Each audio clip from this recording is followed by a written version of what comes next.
Well, I wasn't challenging them to do anything but be different, to think different, because it was all on metadata, registering your music, all the non-fun stuff that must take place if you would like any chance of collecting your percentage of a penny. And we had like 150, 160 people signed up for this thing.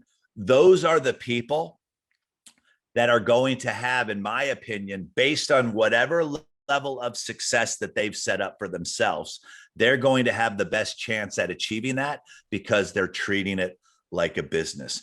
You just can't create it and put it out into the world.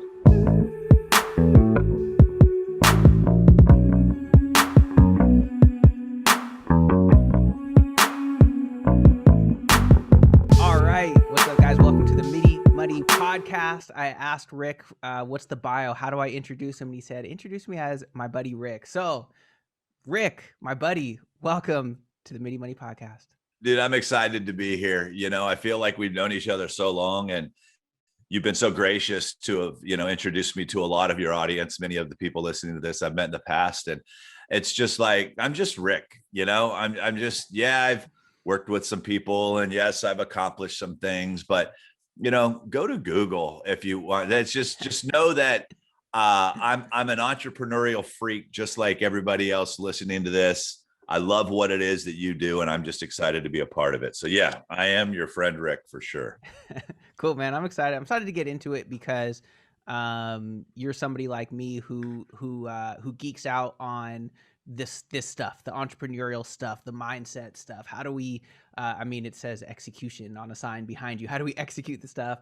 And yeah, for anybody who doesn't know, you've got a huge empire at this point that you've built in music, where you've helped the careers and managed, I don't know, thousands, tens of thousands, I don't know how many artists and musicians, and famously managed and launched the career of Taylor Swift.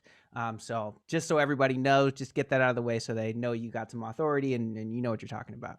Well, the cool part for me is that I was blessed to be a solutions-based person. How I even got, I got into the entertainment side of things through radio. That's what I always wanted to do. I wasn't talented enough to learn an instrument. I didn't have the discipline to learn an instrument. I was a mobile DJ.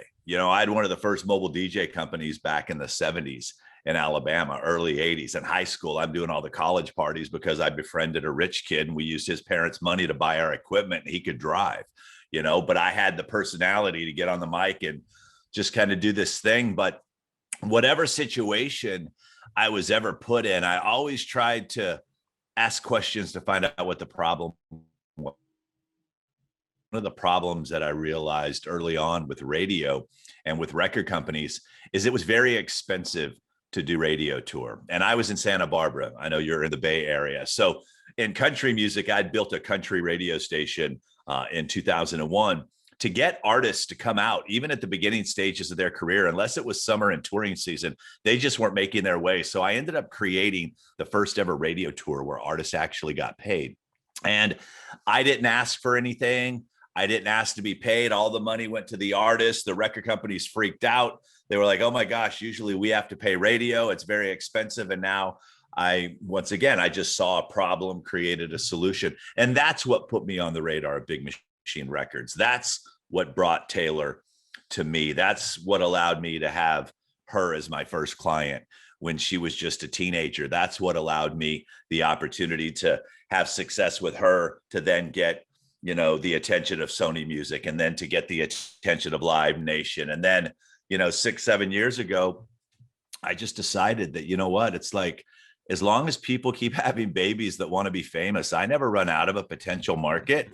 What if I was to start teaching the business? Because I saw Berkeley doing it for $150,000 for a music business degree. I saw Belmont doing it. I saw NYU doing it. But what I did is I went to the coolest professor I know, Professor Google and Professor YouTube, and I started typing in how to get a record deal, how to find a producer, how to find a publisher, how to find a manager, and everything that was there was from like 10 years ago, and it was just interviews. So that's where my entrepreneurial mindset went. Wait a minute.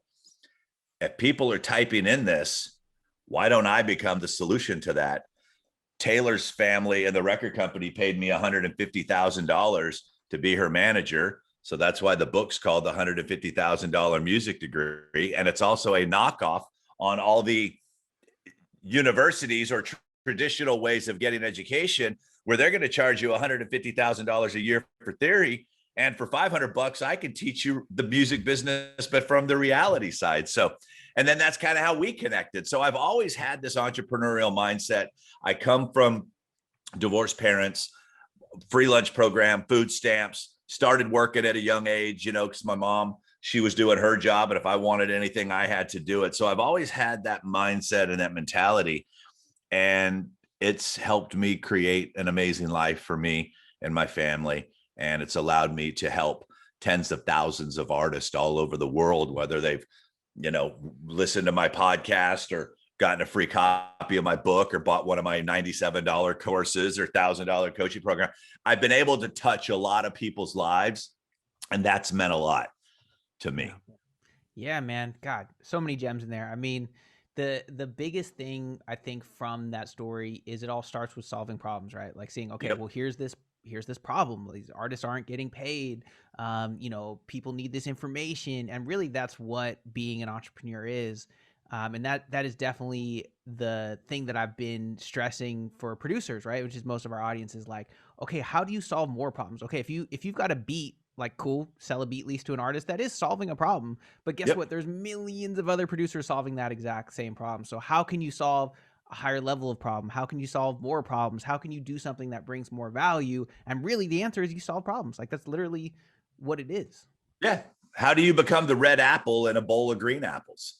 You know, that's one of my best Instagram ads right now is I hold this bowl of apples and there's one red apple. I have another one where I'm juggling and it's two green apples. And how do you become the red apple? And I think it's much easier for producers to have this business entrepreneurial mindset than it is for artists. I don't think you can make someone an entrepreneur. I think you can make someone a successful small business owner, but I don't necessarily think, because of the mindset that goes along with entrepreneurship. Entrepreneurs aren't afraid to fail. Most creatives are afraid to fail. Entrepreneurs aren't afraid to get punched in the face. Most artists and creatives are deathly afraid of getting punched in the face. Entrepreneurs aren't afraid to invest money and lose money.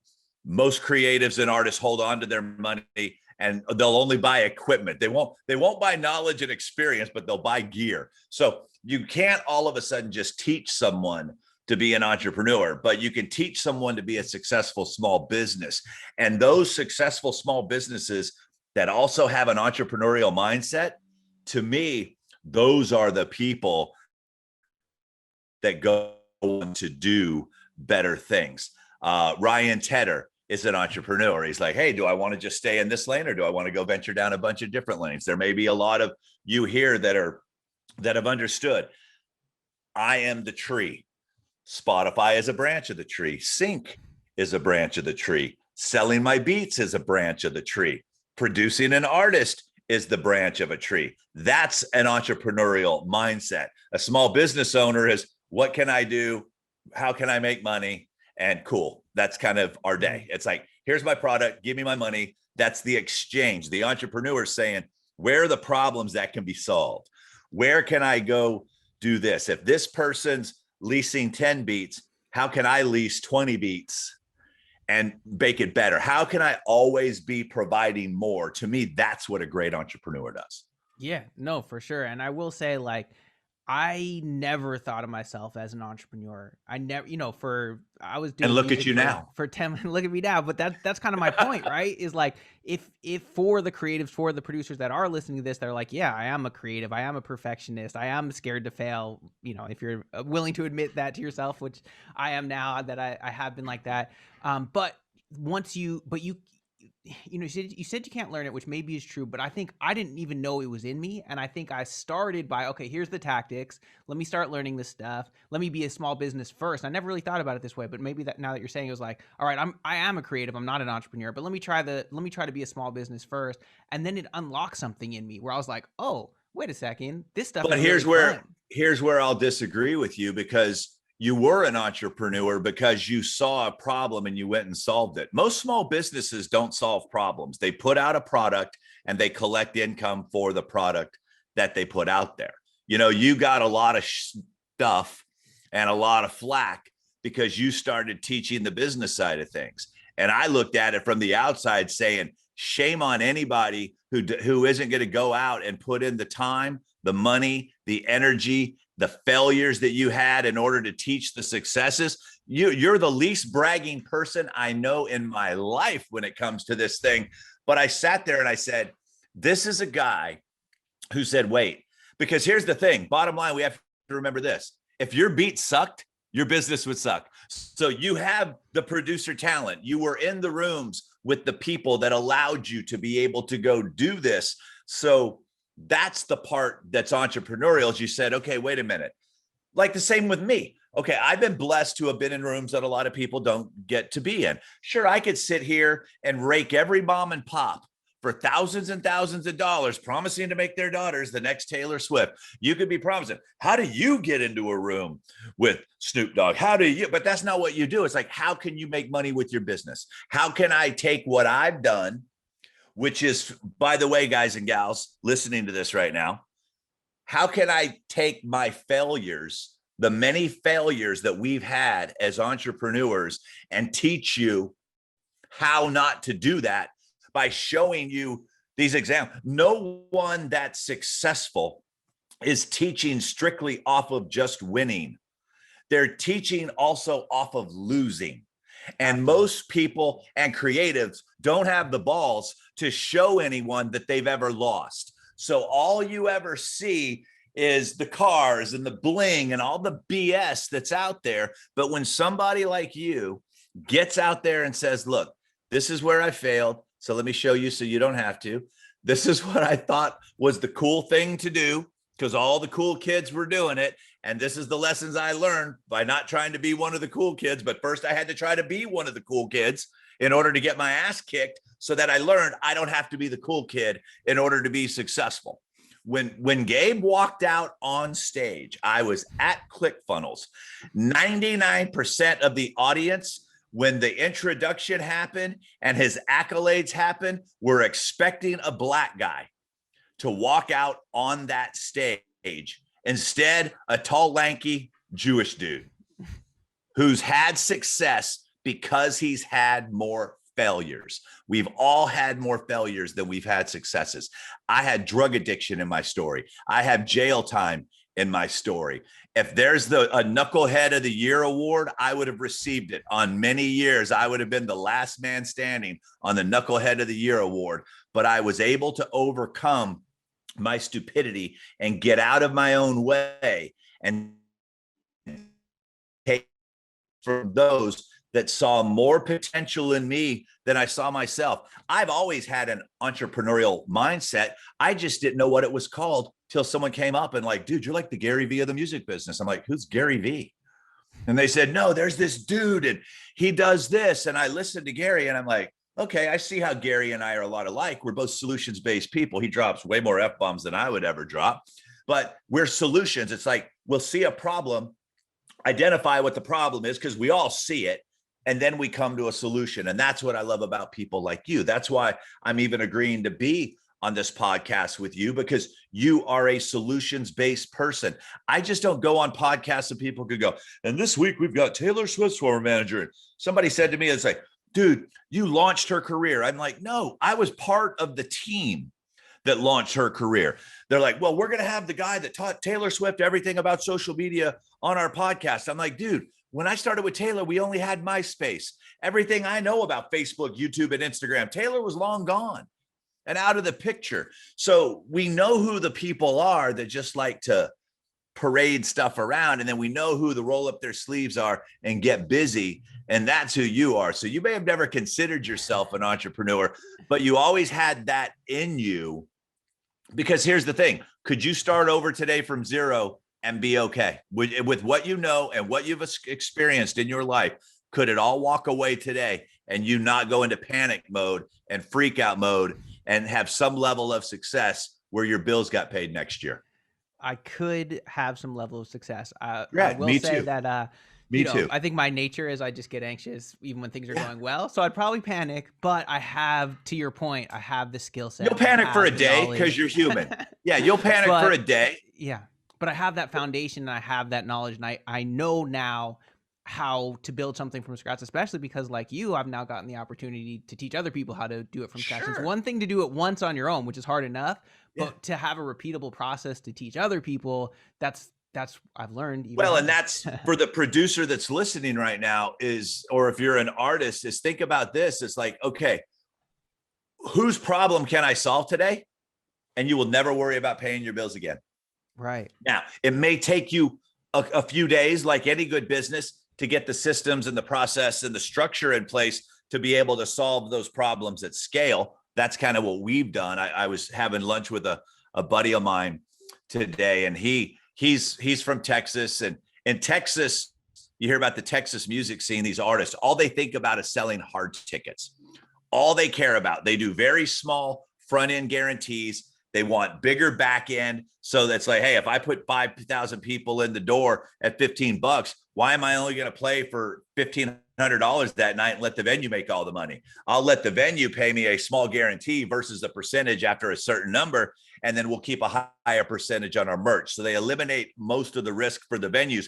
And that's how they've gone on to make all this money. And we were talking today because he started investing in the tech side, and he was an early adopter of Bitcoin and cryptocurrency and all these different things. And he's like, what do you think of the NFTs? And I'm like, well, I think they're cool. I said, but until the consumer is comfortable with crypto, you can't pay with real money. So it's like we have to get our person involved here. And what I told him is, I said, one of the bigger mistakes I see most artists, creatives, it's people are chasing whatever the coolest, latest thing is, and they forget to go back and focus on who they have.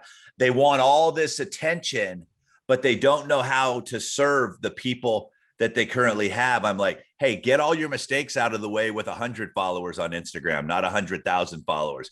Get all of your mistakes out of the way with 10 people that can't download your beats properly versus sending all this traffic where 100,000 people show up and realize they can't download your beats properly. So be okay where you are. Get those systems and processes in place. Learn to love the ones that you're with. And then once that's systematic, that's when you throw gasoline on the fire. I think too many people, and I've sat on the Midi Money panels. I've been with BusyWorks. I answered questions for 2.5 hours. Everybody wants to know how to get their songs to Jay-Z, but nobody has a SoundCloud page that was even functioning. I'm like, Jay-Z doesn't want to see that you're a hot mess. Jay-Z wants to see that you're a functioning business that he can invest in. And they were like, oh, okay. Don't Jay He's not going to turn you into a business. The record man's not going to turn you into a business. The manager, they're going to look at this business. Small is okay because they can work with small. What they don't want to do is have that artist or that producer that just shows up and DMs me and says, come on, Rick, we make millions. If I wanted to make millions, I would have stayed with Taylor. You know, it's like I chose to make hundreds of thousands by helping more people with less stress, which has turned itself into millions. But I had to I'll give you a great example. When people come to work with me in the managements, I do management coaching, and I have them fill out this application. And the last question that I ask is, what is your realistic, that's the key word, what is your realistic goal over the next 365 days? 90% of them will come back and say, I want to make 6 figures. Okay. I said, great. So 6 figures means at least $100,000. That's the 6 figures. I'll say, how much money did you make just from your music business last year? Well, I haven't started focusing yet or making money on my music business. I said, okay, so your realistic expectation is to 100,000 times your current business. And then they pause for a second. I said, why don't we make your first dollar? Why don't we make your first $100? Why don't we celebrate and do the dance and celebrate the first $500 and then the first 1,000, the first 4 figures, then 5 figures? It's like, let's stop trying to go from junior high to the MBA. I was watching, okay, don't laugh. If anybody's drinking something, swallow it now before you spit up. But I was watching the NCAA Division One women's college golf. And the commercial, I know everybody's laughing now. I'm a huge golfer. I love watching golf. I love anything competitive. But the commercial said only 2% of all college athletes will ever get a shot. Now, this says get a shot at playing in the pros. And I thought about that from the artist's perspective. I thought about it from the producer perspective. There's 60,000 songs a day uploaded to Spotify, but everybody wants a record deal. Everybody wants a Grammy. Everybody's going to judge their success. Do you know that there's so few record spots available and only so many Grammys in your category given out every year, and so many years that we're going to live, that we have to get a little bit more. We can have goals. Don't take me wrong. This isn't Rick Barker Dream Killer here. I want you to have goals and aspire to have Grammy worthy music and have record label worthy music, because ultimately when you put it on Spotify, you're competing with them anyway. But start with little victories. You guys get your butts kicked so much that you're setting your goals so high that you're never able to sit back and go, damn, man, I recorded 5 kick-ass songs this week.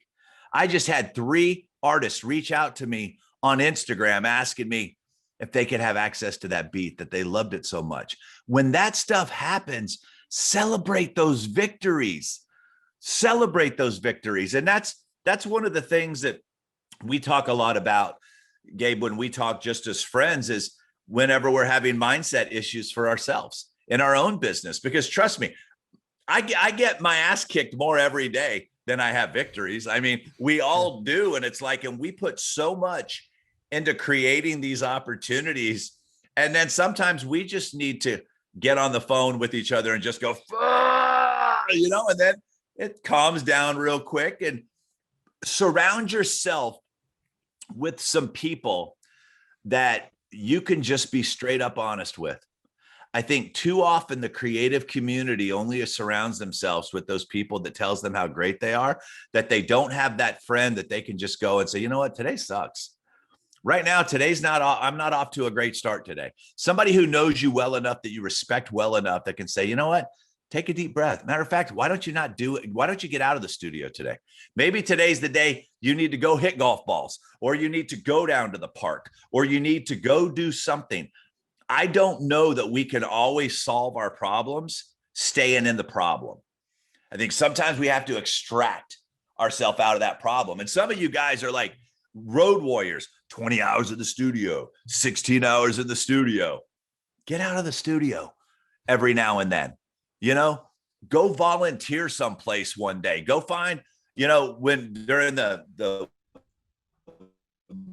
winter, we love it every year because we'll go and stock up on socks, underwear, and gloves. And we know the homeless places where they're hanging out. And we can it's like we get out of ourselves for a little while, and then sometimes we got to do that as business owners, as creatives, because I'm a creative. I create courses, I create podcasts, I do 2 podcasts a week. I have to stay creative. But if I'm stuck in my own stuff, I'm not going to be any help to anybody. My best work isn't going to come from trying to fight through something that's kicking my butt. I read a great book, or listened to a great book. I don't read a lot. If I hear a book I like, I'll order it just so I can highlight stuff in it. It's called Who Not How. And it's a Dan Kennedy book. And it says, stop thinking, how do I build a fan base? And start thinking, who can teach me how to build a fan base? How do I do this? Who can I go to that's going to teach me how to do this? And that's where I think a lot right now is, it's like, I always thought that I needed to know how to do everything. Now I pride myself in trying to find the who's. Let them do the hows. That's what they know. That's their world. I know what needs to get done. I'm going to go find who can help me get it done the most effective, not the cheapest, not the fastest, I don't ever do price. I base everything in my world today on solution, not price. If I have a $10,000 problem, how much am I willing to spend to get rid of that $10,000 problem? $9,999, because then I'll never have the problem ever again. Everybody else is going, well, I'm going to find somebody. I'll only spend $100. Okay, cool. I've been down that road. I learned that lesson. You've heard the story, Gabe, of the freeples, the cheaples, and the preeples. This is sounding like a Myron. It's a very much a Myron Golden deal. And this is probably what the beat guys and gals get a lot too. So I'm going to share this with the producers. So here's what happens is there's these people out there called the freeples. The freeples want everything for free. The freeples are going to drive you crazy. The freeples are going to wear out your customer service support system. The freeples are very ungracious people. Now the cheaples, they're one step up. They're willing to pay. They just want everything on the cheap. They don't really care if it's the best. They just want it on the cheap. So the cheaples is where I look to really try to start my relationship now, because what I'm ultimately trying to get them to become are the preeples, the premium. Now, I was a freeple. I was definitely a cheaple. And now I'm a preeple, because when I go in to get something, I want to get me closest access to the person in charge. So because I know that's the quickest and most effective route to the solution to the problem that I have is by being a premium person versus the freemium person.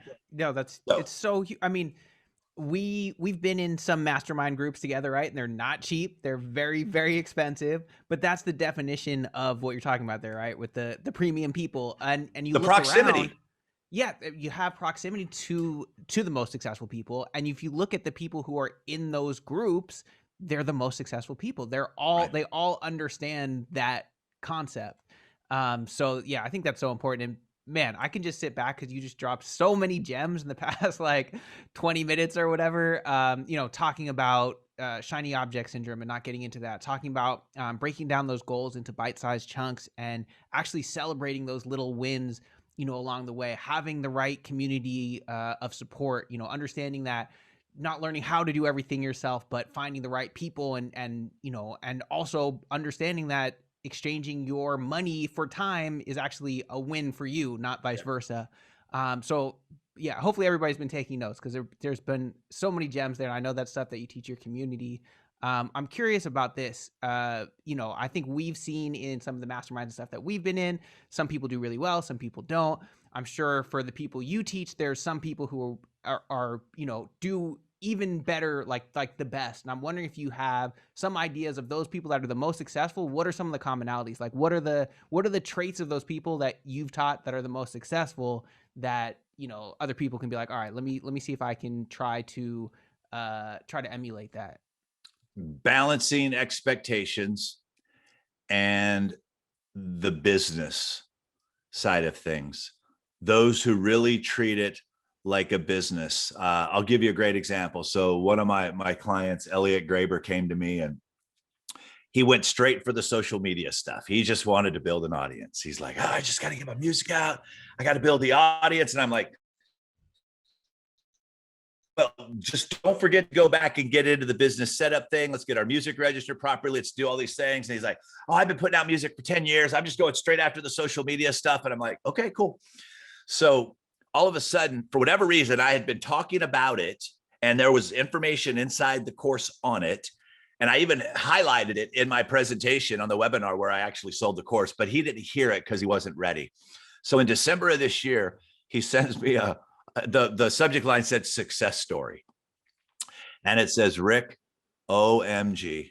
He said, I just got my first check for $16,000 from Sound Exchange because I went and registered like you told me to do. Now that was in December. And then he gets another check in January for about another 6,000 and then another 4,000. So for those of you that don't understand Sound Exchange collects money from Pandora, iHeartRadio, Sirius XM, or any of the internet satellite radio station places. Your PRO does not collect those streaming royalties unless you check off the box at CD Baby, or they don't collect it. So, but they can go back 3 years. And once you register your ISRC codes and your music, there's $423 million of unclaimed royalties that the digital service providers don't know who to pay because someone didn't fill out their paperwork correctly. So when I told him that and he came back, those are the people that are having the most success in what it is that I do, or those that treat it like the business, those that I just did this great thing. I called it a challenge. It really wasn't a challenge. And I will not call the next one's a challenge. It was the Manage My Music Career 3-day challenge. Well, I wasn't challenging them to do anything, but be different, to think different, because it was all on metadata, registering your music, all the non-fun stuff that must take place if you would like any chance of collecting your percentage of a penny. And we had like 150, 160 people signed up for this thing. Those are the people that are going to have, in my opinion, based on whatever level of success that they've set up for themselves, they're going to have the best chance at achieving that because they're treating it like a business. You just can't create it and put it out into the world. Real good example, Jelly Roll. Jelly Roll's a hip hop artist, rapper out of Nashville. Jelly Roll is amazing. Jelly Roll's manager, Matt Wallace, who's the current guest at the recording of this, if you go to my podcast, Music Industry Blueprint Podcast, he's episode 251. Matt and I talked for about an hour. And when Matt came in, Jelly Roll was killing it on YouTube. He was killing it in a lot of different areas, but he also hadn't signed up for Sound Exchange yet. And that check was multiple six figures that came to him. So Jelly Roll right now is an independent artist. He has about 1.8 million monthly listeners on Spotify. But here's the thing, and here's what's great. When you ask Jelly Roll his numbers, he knows his numbers, his business numbers. Jelly, how many listens do you get per month from your average daily? He goes, well, Rick, we get right now, I got about 1.8 million. That's my best Jelly Roll impersonation I can do. He goes, so for their 1.8 million subscribers, they average daily 7 plays a day from each of those monthly listeners. So if you're doing the math, 1 million streams equals $5,000. 7 million streams a day equals $35,000, which when everything's said and done, works out to a little over $500,000 a month in streaming royalties, one branch off the tree. And in the podcast, I said, Matt, who owns the publishing? Jelly. Who's the writer of the songs? Jelly. Who owns the masters? Jelly. Who's keeping all the money? Jelly. And he goes, and I get 15% of it. And he just kind of celebrated. But Matt came in and taught Jelly the business. Right. If you don't, my stories could be fun. They could be cool. I could drop a little nugget, premium, preeples, cheaples. Leave here knowing today the business person mentality will win. The creative is a given. You've got to get that right. But once you get that right, that's only 10%. The rest of it is, how do I get paid for my creative? How do I make sure that I'm signing the right agreements with people? How do I make sure that the split sheets are filled out properly? How do I not assume that someone registered me when the writer, if someone takes your beat, don't assume that they put you down as 50% of the writer with their PRO. You get your butt to your PRO. And if you're like, dude, what's a PRO? Then let's learn that side of the business first. You've got to understand the publishing. I don't think enough producers get into the weeds inside the publishing side. If you go to songtrust.com, download their free guide on publishing. It's one of the easiest ones to do. Our friend Cato, big fan of this. So Cato, so I did my first rap on TikTok to a Cato beat, which was pretty funny. And I told Cato, because after he got smart. He said, you know what? I'm just going to go throw up these little beats and let people duet with them on TikTok. So he registered all of his music. Everybody knew exactly who to come see. Cato on the track. Yo, he stamped everything in the front. He let these people do on his beats. One of them was the viral hit during COVID. And all of a sudden, every record label's coming wanting to license these beats. Well, guess who had them all registered already? Guess who had everything in place? Guess who had his publishing set up properly? Cato. That's what he was able to do. So I called him up. I said, hey, listen, man, don't let mine and your rap hold you up on any of your negotiations. You're free. And he just starts busting up laughing because everyone was using his beat. He didn't care if he got paid from TikTok, because in the end, when he's getting that streaming money and when he got those major record labels coming to him for beats, sometimes don't wait for your children to work for you. Put your children to work. Don't sit on a pile of great stuff, holding on to it. Put your best stuff out there. He put his best stuff out there, and it opened up so many doors. And I am so proud of him, because where we met is through Dame and Pain One, you know, the Music Entrepreneur Club. That's where we met. Cato came to me, hit me up on Instagram, said, I want you to meet these business partners of mine. I think they're awesome. That's how we all got together, talking business, not trying to slam each other's DMs with music. Tell me what you think. Listen to it. It was like, how can we keep doing this business thing? And that's what we do, is we just teach. That's what you do, Gabe. You just teach. That's what they do. They just teach. We're so passionate about helping, not only helping on a selfish note. I always tell people, man, I want to affect millions of lives with songs I didn't write by teaching creatives how to get rid of it, because I can't write songs. But on the other end, it's like, not only are we helping that, not only are we helping you, but I'm actually able to provide a living and a lifestyle for me and my family that I love, stress-free, by helping thousands of people instead of being the manager to one or two. Where when I left Taylor Swift, I was 300 freaking pounds, bleeding on the inside, didn't know why. And I hadn't seen my kids in 187 days that year. I was gone 187 days. Was I going to make $1 million in 2008? Absolutely. Would I have been dead by probably 2010? Yes, definitely divorced. Definitely that million would have went out in alimony and child support. But when I was able to sit back and go, wait, if I can help tens of thousands at 47 bucks a pop, 97 bucks a pop, 150 bucks a pop, and still generate that kind of income and still have the lifestyle and live where I want to live and do what I would like to do, but be able to serve more, make as much with less stress. I may not have finished high school, but I was smart enough to figure that out. I figured out that's the route I wanted to go.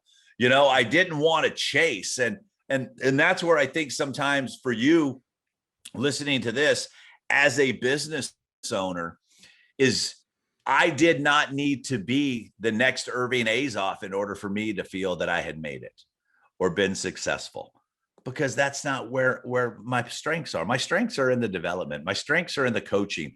I have a coaching background for college sports and high school sports. I'm a rah-rah guy. You know, I'm not a sit in a boardroom and listen to the bunch of BS that I've had to sit and listen to. I mean, I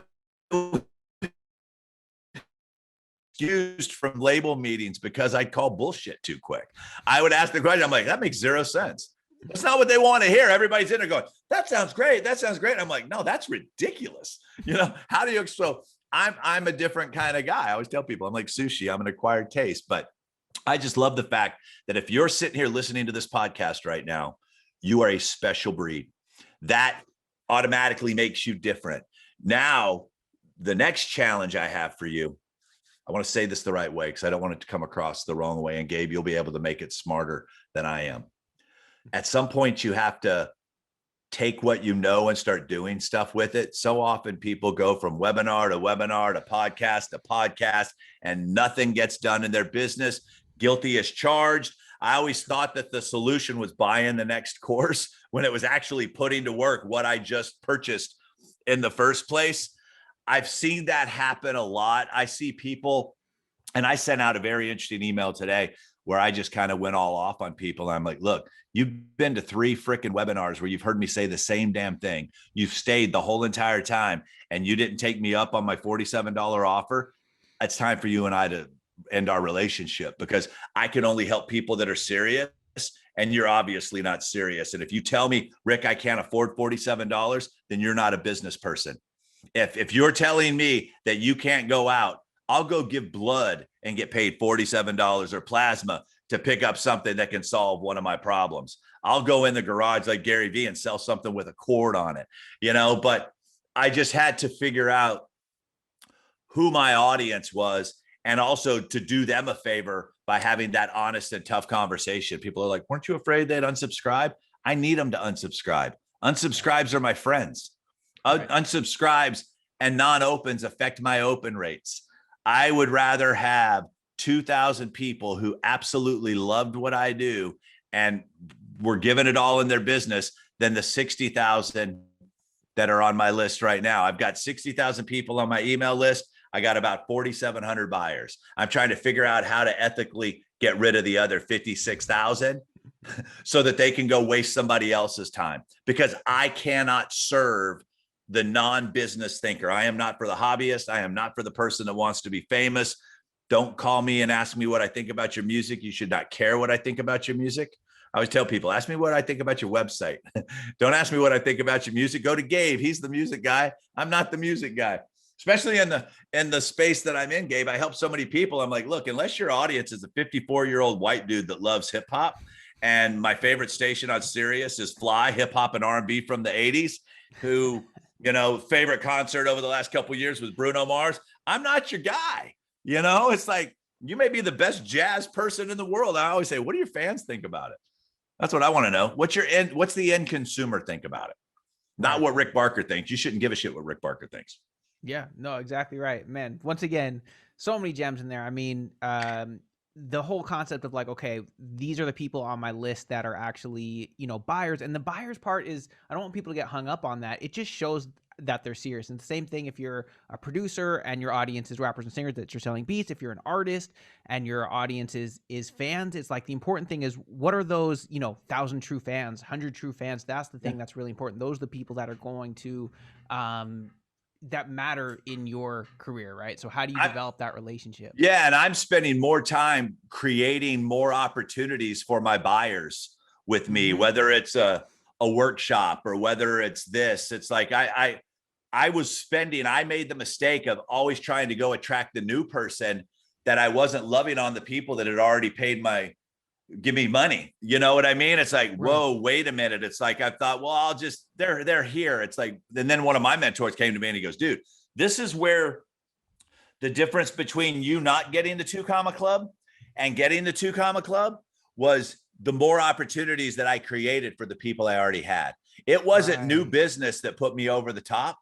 It was taking the buyers and creating new opportunities in that $50,000 to $5,000 range for them that actually took me to the next level. So what I had to do, once again, is know your end consumer, spot the problem that they were having. And I'll just be honest with you guys. I'll tell you the problem that I solved is I ended up doing these 90-day fast tracks where we got together every week for an hour. And we said, what do you want your business to look like in the next 90 days? And I made a contract on that they were going to do the work and that I was going to show up and they were going to show up. And you want to talk about people that kick some butt in their businesses. So they paid a little higher price to have access to me every week. But I had committed 40 hours a week to 40 clients.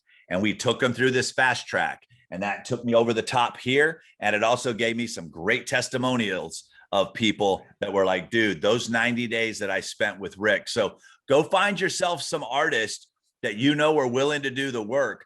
Don't be afraid to charge them a little more. Don't think that you have to charge your best clients less. Let me just say that real quick too. Your best clients who know the value of your work say, look, I'm going to take 5 artists and I'm throwing everything in. I'm giving you my best stuff and we're going to work together. And at the end of this, and I only have room for 5, and I'm just making up numbers now, but you did. It's $2,500 for the 90-day project. And now all of a sudden you've just made yourself, whatever the math is, $15,000 or whatever it is, 5 at 2,500. I don't even know what the number is, maybe $12,500 or whatever, but that's $12,500 that they're going to get this great product. And then you get to go in and raise your prices and offer it to 10 people next time, because now, wow, I did 5 and that went by pretty good. Now I can handle 10. So instead of raising the number of people that come into your world and keeping your prices the same, Now you show the success that they had. You raise your prices, you double the number of people that can come in, and you've just now doubled your income by thinking like a business owner and not thinking like a small business owner. Now it's like, how can I get the most, give the most? If you think, how can I give the most? That's how you're going to get the most. That's just something Bro, I just no, it's huge, it's huge. just, And it's so easy to get caught up on like, okay, I need more fans, I need more artists, I need more rappers, I need more whatever buyers. And it's like, no, look at the people who we already have. Even if you have a small list, you might have a list of 100 people. How can you serve those people even more? How can you bring more value? And a lot of times that's the answer just as much, if not more, than how do I bring in, more people. So I know we're coming up on time here, but I mean, you've dropped so many gems. This might be a record. We've had some guests on here, but I don't know the like gems per minute. I think you might be breaking some records here. But I do want to get into, like, we've talked about all these strategy things, how to break up your goals, the importance of having a community, putting your best stuff out there and not holding, all these things, these big strategy things. You're also one of the smartest people I know as far as the actual tactics. Like, here's what's working on social media. Here's the actual tactics of registering your music. So do you have a couple gems you can give us, or things, whether if it's social media, of like some tactical, yes, here's something I'm doing that do you yes, see what I'm saying? Yeah. Every day you should be sharing your music from either Spotify or Apple, wherever your platforms are, wherever your audience is. You need to share those in your Instagram stories, because that's where most of you are going to get your action, and they can now push play inside of stories. It opens it up in Spotify or Apple, whatever one you share with them. From 0 to 31, at 31 seconds, you get paid. So you could share multiple, you could turn your Instagram into your radio station. And then the other one is voice messages inside of Instagram is the absolute game changer right now. Dude, because this one, I'm going to let you explain it, but this one has changed. I learned this from you, and this is like, I've gotten so yeah. much. So And for those of you, I'm going to speak a little fast, but if you go to socialmediaformusic.com, or Gabe will give you whatever, I teach that in the free training. So what was happening, the concept is that if we're just waiting for people to find us and follow us, and then hopefully they follow us back, and then hopefully they go to the link in our bot, it's a lot of hope marketing. And the people that are hopeful are usually broke. So no offense to the hopeful people. So what I tried to do is I said, how can I fast track this relationship? So what we did is that I tell artists, go find the people who already have your audience. In our marketing space, we call it the Dream 100. So which artist already has the fan base that you would like to get in front of?